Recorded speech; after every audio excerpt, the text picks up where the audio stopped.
Las trombofilias son desórdenes congénitos o adquiridos donde hay un mecanismo hemostático que responde de manera anormal para generar trombosis. Es la predisposición a generar trombosis. Puede ser congénita o adquirida y esta trombosis puede darse ya sea a nivel arterial, venoso o microvascular. Y la manifestación clínica puede ser un evento trombótico de manera espontánea, ¿sí? O un evento trombótico de manera desproporcionada al evento.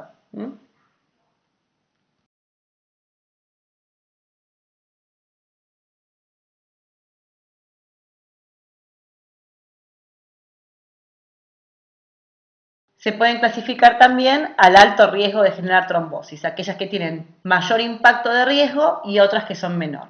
Generalmente las que son de mayor impacto de riesgo coinciden generalmente con las trombofilias congénitas y tienen manifestaciones a edad mucho más precoces, ¿no?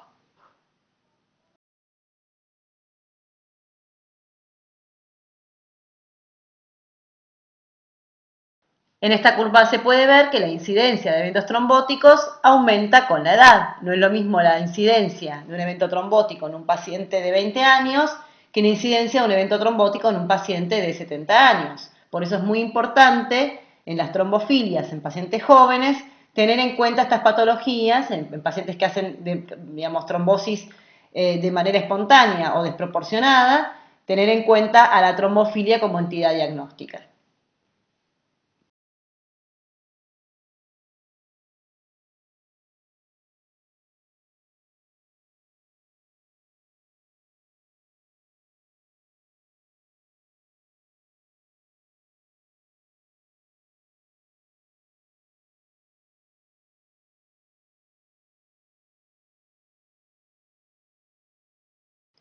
¿Qué estudios le pido a una trombofilia? En los casos de trombofilias hereditarias, tengo que tener en cuenta el antecedente familiar, los niveles de antitrombina en forma funcional, la proteína C, la proteína S, la resistencia a la proteína C activada, o, que es lo mismo que decir factor 5 de Leiden, la protrombina 2210 y el factor 8. En el caso de las trombofilias adquiridas, siempre también tener en cuenta el antecedente familiar, los criterios de síndrome antifosfolipídico, inhibidor lúpico, anticuerpo anticardiolipina, anticuerpo beta-hidroxiproteína y la búsqueda de siempre un síndrome inmunoproliferativo crónico, una neoplasia y la PNH, la hemoglobina paroxística nocturna. Cosa que tienen que tener muy importante, es súper importante siempre tener en cuenta, es realmente cuándo estudiar a los pacientes. ¿Sí? En este cuadro, básicamente uno dice los nunca, cuándo no los tengo que estudiar y cuándo sí. ¿Cuándo no? No lo voy a estudiar al paciente para una trombofilia en pleno evento agudo, ¿sí? Al día 1 de haber hecho un tromboembolismo de pulmón. Claramente la respuesta es no. No voy a estudiar a una trombofilia durante la anticoagulación con dicumarínicos o heparinas, ¿sí? Tengo que por lo menos haber esperado entre 2 días de suspender la heparina o 15 días de suspender la anticoagulación con antivitamina K para poder estudiarlos. Tengo que tratar de estudiarlos al menos 3 meses después del evento trombótico agudo, ¿sí? Estos son los sí. Todo resultado anormal siempre deberá confirmarse con una nueva muestra. Vamos a ver ahora, por ejemplo, en el caso del SAF, que tiene que haber por lo menos un intervalo de 12 semanas entre el primer estudio y el segundo estudio. O sea, son cosas que hay que tener muy en cuenta porque a veces los internistas dicen, bueno, hay que estudiar ya, no, para, si total, lo tenés que anticoagular el paciente. Un paciente con un evento trombótico es un paciente, dependiendo del evento, que yo voy a anticoagularlo por un periodo de tiempo. Entonces, no me va a cambiar nada saber si tiene una trombofilia hoy o saber si tiene una trombofilia dentro de 3 meses. Entonces, es muy importante considerar estos sí y estos no en el momento de elegir cuándo estudiar una trombofilia.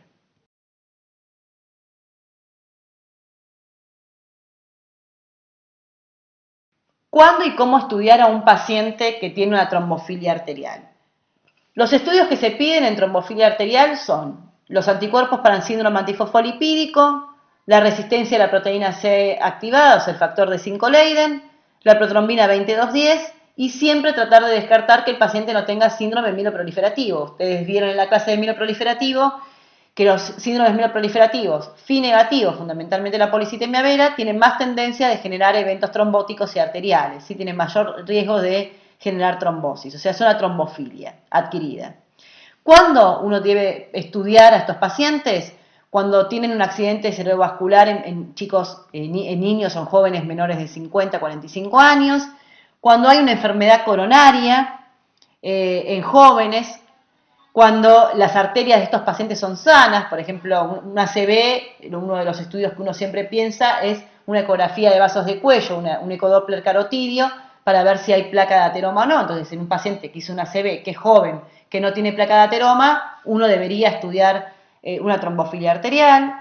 Y cuando los pacientes no tienen una fuente cardioembólica, o sea, tienen un ecocardio que es normal, ¿sí? No tienen factores metabólicos, o sea, no tiene fuente cardioembólica. En estos pacientes uno debería pedir estas trombofilias para tratar de descartarlas.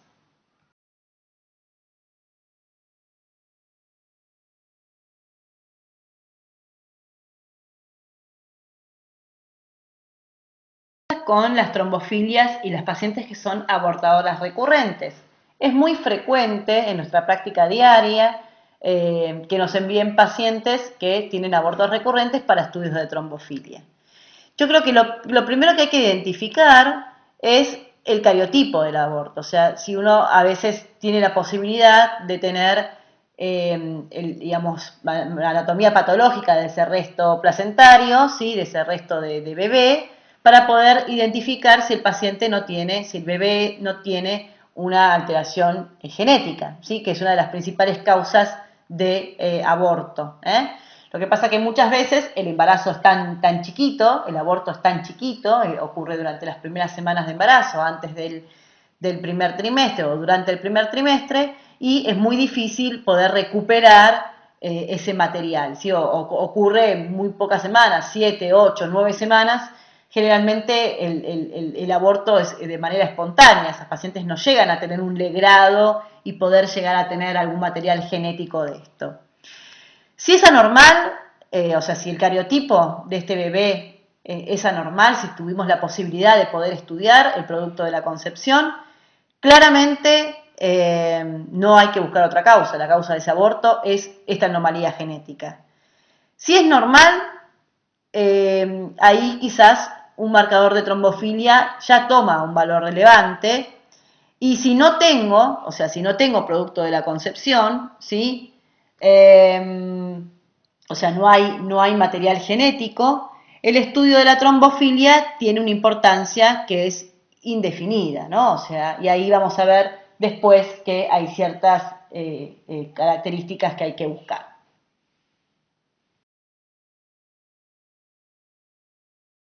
Como dijimos en la diapositiva anterior, muchas veces no tenemos el material para estudio, ¿no? O sea, cuando una mujer tiene un aborto recurrente, uno puede tener, digamos, material para estudio patológico, ya sea del embrión como de la placenta, y eso va a depender fundamentalmente del momento que se interrumpa el embarazo.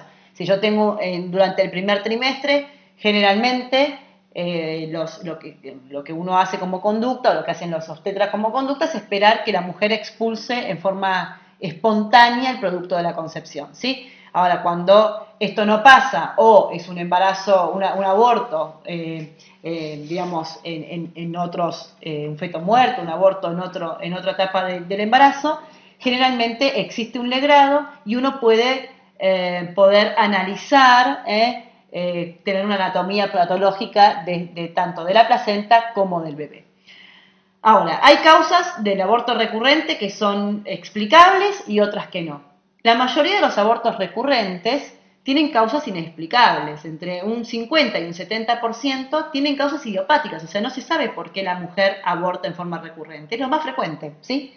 La trombofilia representa un chiquitito de esos abortos recurrentes que son alrededor de un 10 a un 15%, fundamentalmente el síndrome antifosfolipídico.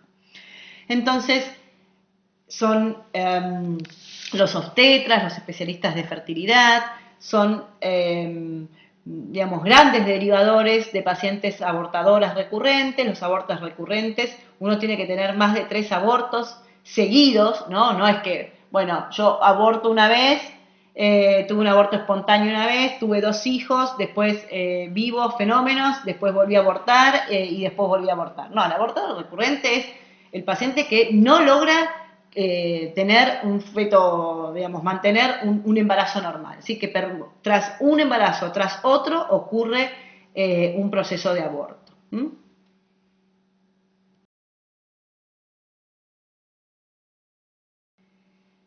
Bueno, ¿a quiénes estudiar ante la presencia de un aborto recurrente? Estudiar a cualquier abortadora recurrente, como les dije, más de 3 abortos consecutivos, o aquella mujer que tiene 2 abortos consecutivos pero es menor de 30 años, a una mujer que tenga una muerte fetal, ¿sí? En un paciente que obviamente no tenga malformaciones fetales, cuando tenga un parto prematuro antes de la semana 34, por eclampsia, preeclampsia o insuficiencia placentaria, ¿sí?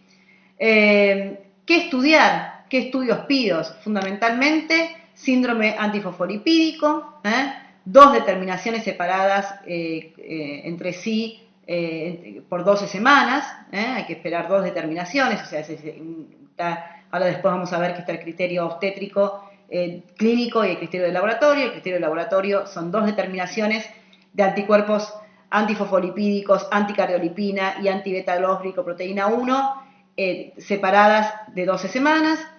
El factor 5 Leiden, la mutación de la proteína 2210, la antitrombina, la proteína C y la proteína S en menor medida, ¿sí? Pero si uno tiene que estudiar a una abortadora recurrente, estas son las trombofilias que deberíamos pedir.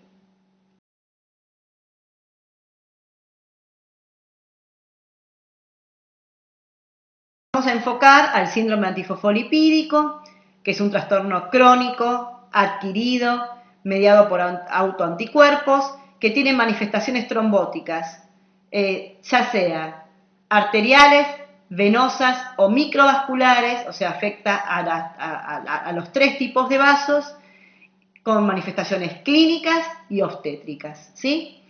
La definición de los criterios de síndrome antifosfolipídico son antiguas, o sea, digamos, se publicaron en el año 2005 y los pacientes deben cumplir al menos 2 de los siguientes criterios: un criterio clínico y un criterio de laboratorio. Los criterios clínicos son trombosis venosas profundas, arteriales o microvasculares, o patología obstétrica definida como la pérdida de 3 embarazos, un aborto o una muerte fetal, un parto prematuro, o sea, antes de la semana 34, una paciente que tenga un retardo de crecimiento intrauterino, que tenga preeclampsia severa, o que tenga, obviamente, que no tenga alteraciones cromosómicas, ni ginecológicas, ni hormonales. Y además tiene que tener un hallazgo del laboratorio, que es la detección de uno de los 3 anticuerpos que va acompañado al síndrome antifosfolipídico, que es el inhibidor lúpico, la anticardiolipina IgG-IgM, la antibeta-2-glicoproteína IgG-IgM, con el criterio de laboratorio separado por 3 meses. O sea, la tengo que estudiar en el primer momento. Si me da positivo o negativo, la tengo que volver a estudiar a las 12 semanas para volver a confirmar que tenga el criterio de laboratorio.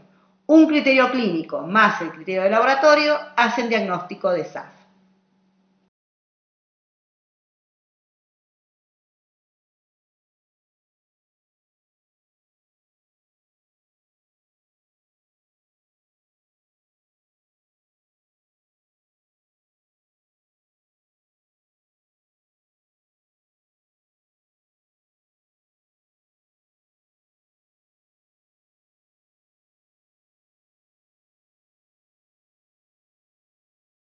Las principales manifestaciones clínicas que tiene el síndrome antifosfolipídico, sin duda, la principal manifestación, que supera el 30%, son las trombosis venosas profundas, ¿sí? Y después le sigue la trombocitopenia, la libido reticulares, accidentes cerebrovasculares, el ACV como su compromiso arterial, tromboflebitis superficial, tromboembolismo de pulmón, pérdida fetal, AIT, anemia hemolítica también, entre otras. Las manifestaciones, el síndrome antifosfolipídico puede dar una microangiopatía trombótica, de hecho el SAF catastrófico, que ahora vamos a hablar dentro de un ratito, es una microangiopatía trombótica considerada igual que la PTT, ¿sí? Que el GEL, que la CID, o sea, un paciente tiene anemia microangiopática con plaquetopenia.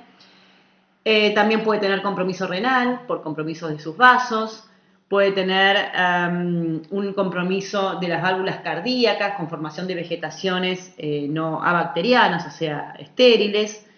Puede tener también disfunción cognitiva en pacientes que no tienen accidente cerebrovascular en la sustancia gris, sino que tienen pequeños infartos en la sustancia blanca. Y también la hemorragia alveolar difusa es un síndrome, es un cuadro clínico que nos podría hacer sospechar de un SAF, fundamentalmente el SAF catastrófico.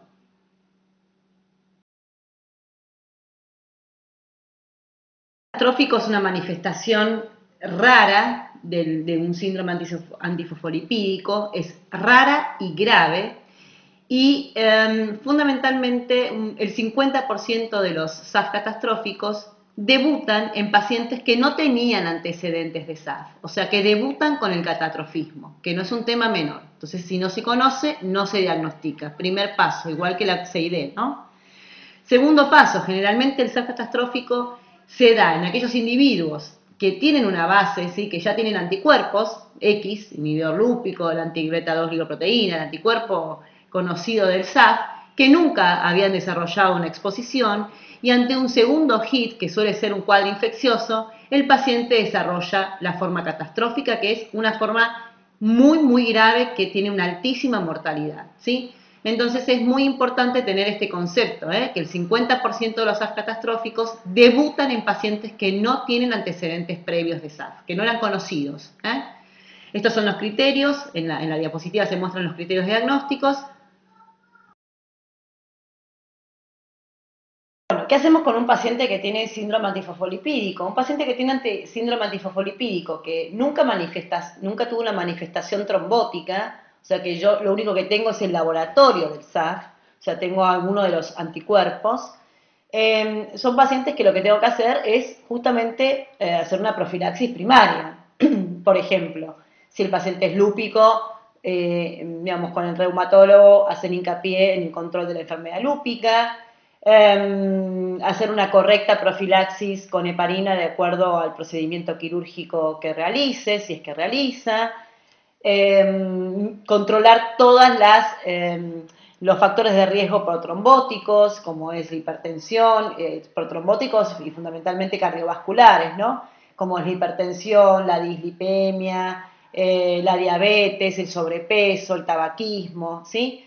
Ahora, si yo tengo un paciente con un síndrome antifosfolipídico ya sindrómico, o sea, con anticuerpos y un evento tromboembólico, la anticoagulación generalmente es de carácter indefinida, es un paciente trombofílico para siempre, o sea, yo en forma continua lo voy a anticoagular, y esta anticoagulación la voy a hacer con heparina, agregando o no anticoagulantes antivitamina K, dicumarínicos, como por ejemplo la senocumarol o la warfarina. Los nuevos anticoagulantes orales no están demostrados su acción en antifosfolipídico por el momento, o sea, no están recomendados. Y en aquellos pacientes, a pesar de que tienen un buen rango, digamos, anticoagulación, entre 2 y 3 de RIN, que vuelven a hacer eventos trombóticos, yo lo que intento hacer es, tengo distintas estrategias, o aumentar el rango del RIN, llevarlo a entre 3 y 4, con lo que eso puede generar también complicaciones de sangrado, o rotar el dicumarínico por heparina, agregando a estas dos opciones incluso aspirina.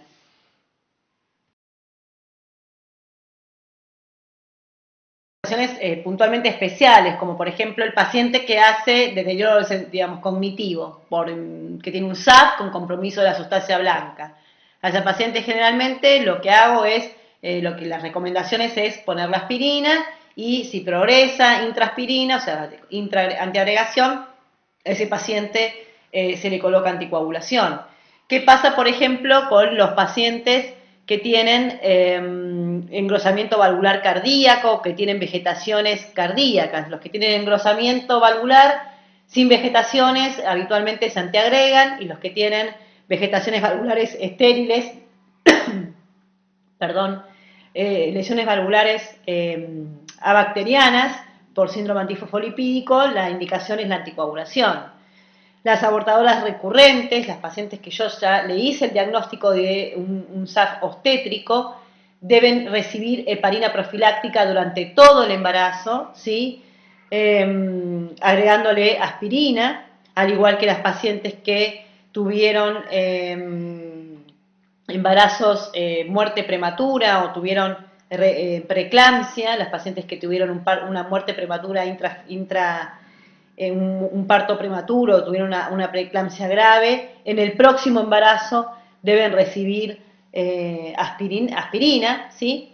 Y las pacientes con un SAP obstétrico que durante el embarazo, el embarazo obviamente que lleva curso, yo le pongo heparina profiláctica durante todo el embarazo, mantengo la profilaxis durante todo el porperio, incluso el anticoagulo, si no quiero el anticoagulo vía oral durante todo el porperio, con el agregado de aspirina.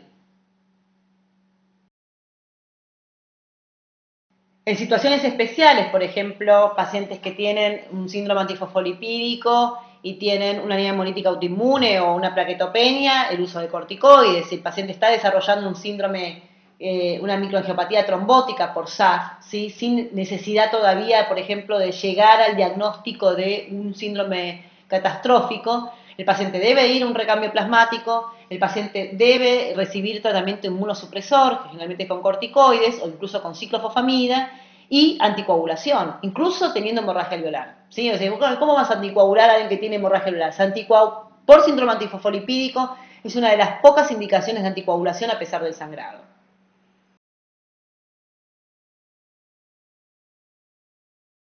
¿Qué hacemos en el paciente? ¿Cómo tratamos al paciente que tiene SAF catastrófico? Fundamentalmente tratando la causa. Ya les dije que más del 50% de los SAF catastróficos, la causa más frecuente es un cuadro infeccioso. Generalmente una infección bacteriana, ¿sí? Aunque puede ser infección por otros gérmenes, ¿no? Pero generalmente la causa desencadenante del SAF catastrófico es la infección. O sea que hay que tratar la infección con los antibióticos acorde a lo que necesiten. Después hay que anticoagular el paciente. De manera aguda uno anticoagula con heparina, y cuando el paciente recupera de su anticoagulación, recupera su estado general, se lo pasa a anticoagulación oral, también indefinida, ¿sí? Ya les dije que el 50% de los SAF catastróficos debutan con el catastrofismo, ¿sí? O sea que yo no sabía que era SAF, los estudio ahí y debutan con el catastrofismo. Obviamente uno da altas dosis de corticoides, ¿sí? Y si el paciente tiene microangiopatía, se hace lo mismo, ¿no? O sea, si el paciente con SAF catastrófico uno ve que tiene manifestación microangiopática, o sea, que tiene esquistocitos, tiene anemia hemolítica no inmune, tiene plaquetopenia severa, debe hacer un recambio plasmático, incentivando también, obviamente, el tratamiento inmunosupresor.